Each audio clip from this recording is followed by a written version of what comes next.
So I am back and I've got another idea for embossing leather. And so I've tried this with paper. I don't know if you've tried this before. I probably should have just done this in paper rather than winging it and trying it in leather. But this is a die, and this could be any die. But in this case, this was a long die, so it kind of matched the length of my leather. But it's a cutting die. But if you use this with embossing rubber, it gives you more of the embossed look rather than actually cutting. I mean, it still kind of cuts a little bit, but it doesn't cut all the way through. And so I'm going to give this a shot with a strip of leather, and we'll see where it gets us.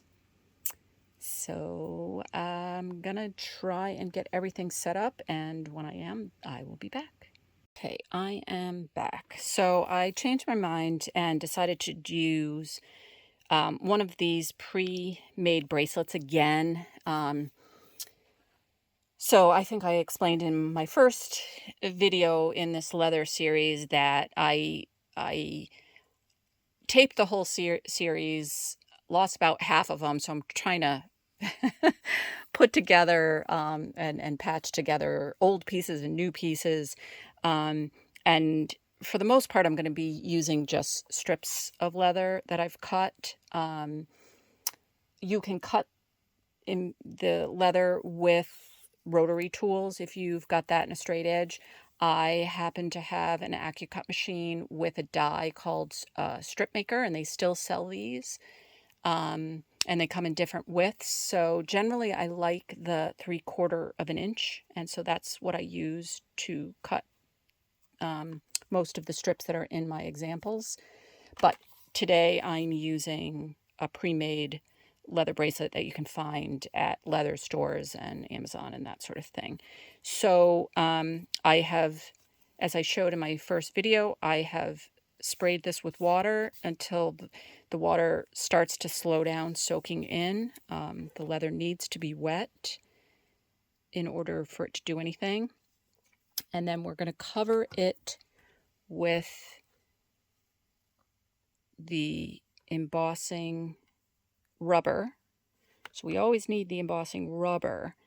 And then in this case, again, I'm going to be using the AccuCut purple mats.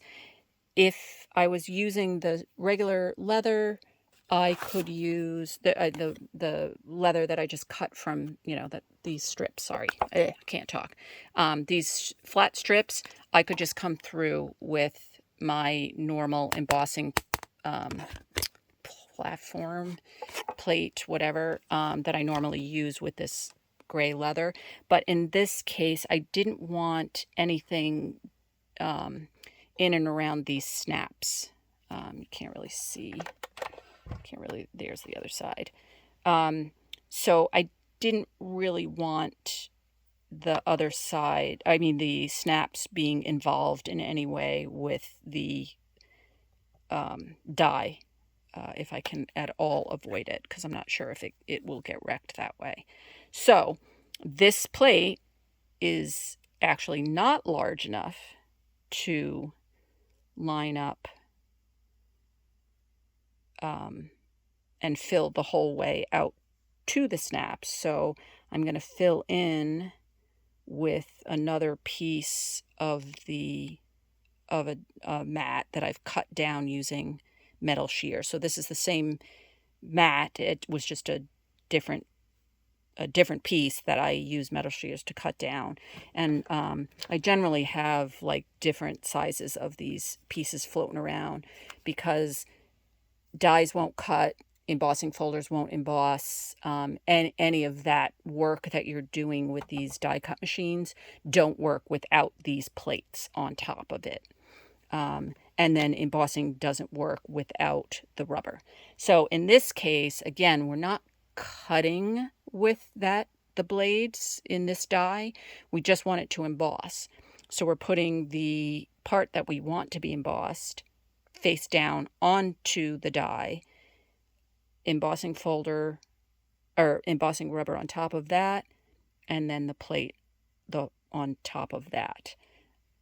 Hopefully I don't need a shim. I've got the platform, the multi-purpose platform, and tab 1 down, and hopefully that's enough, but I do have paper shims available if it starts to go through and it seems a little easy. And again, really truly, you should be taping this all down because this is fiddly stuff. So I'm going to try and feed it through, and I'm going to have to move this back because it's off kilter, off the edge. And hopefully that's tight enough to do it. Okay. So let us see if this works. Oh, sweet. Nice. Okay, cool. So again, this is not embossing. This is, I think this is an old one. It's by Tim Holtz, just a die that cuts out what's supposed to look like cobblestones. But if you use it with embossing rubber, so this works with any die. It also works with paper. You know, you don't have to just do it on leather. As long as it's covered by the rubber and those plates, it's going to emboss rather than cut all the way through. So if you have that sort of thing kicking around, if you're going to dip your toe in it, like I said, these bracelets, pre-made bracelets, are a great idea. You have to then be open to fiddling around with things like this. And if, you know, so it's kind of probably 6 half dozen of the other, you know, whether you invest in plates that you can cut down and use in different combinations, or whether you just want to get leather and then cut it yourself and invest in snaps and a snap maker or a snap tool. Kind of your call, but kind of fun to use your dies to emboss with. And again, not only on leather, you could do it on paper too, but in this case, really did a nice job. So thanks for joining me. We'll see you next time.